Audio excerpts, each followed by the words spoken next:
خبر شامل کرتے ہیں اسلام آباد سے، جہاں پاکستان پیپلز پارٹی کے نائب صدر سینیٹر شیر الرحمان نے وزیر اعظم عمران خان کے خطاب پر رد عمل دیتے ہوئے کہا کہ خان صاحب کی ضد کی انتہا ہے کہ لوگ مر رہے ہیں اور وہ لاک ڈاؤن کے خلاف باتیں کر رہے ہیں۔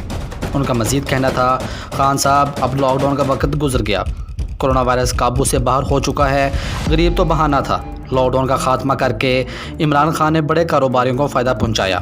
شیر الرحمان کا مزید کہنا تھا، دنیا کے دیگر ممالک میں جہاں لاک ڈاؤن ختم ہوا وہاں پہلے کرونا وائرس پر قابو پایا گیا۔ SOPs پر انحصار کا مطلب ہے کہ عوام کرونا سے خود نپٹیں، حکومت کچھ نہیں کرے گی۔ خان صاحب، عام آدمی کرونا وائرس کو اس لیے فلو سمجھ رہا ہے کیونکہ یہ غلط فہمی آپ ہی نے پھیلائی تھی۔ اگر ابتدائی دنوں میں ملک میں امریکہ جیسے تباہی نہیں ہوئی تو اس کی وجہ سندھ حکومت کے بار وقت اقدامات ہیں۔ سندھ حکومت کے اقدامات کی ملک کی دیگر صوبائی حکومتوں نے بھی پیروی کی، اور یہی بات عمران خان کو بری لگی ہے۔ انہوں نے مزید کہا کہ اگر پاکستان پیپلز پارٹی لاک ڈاؤن کی مخالفت کرتی تو عمران خان ضد میں آ کر مہینوں کا لاک ڈاؤن کر دیتے۔ برائے کرم عمران خان وبا کے بحران کے دنوں میں رد عمل کی سیاست نہ کریں۔ مزید خبروں اور تفصیلات کے لیے دیکھتے رہیے پاسبان لائیو نیوز HD۔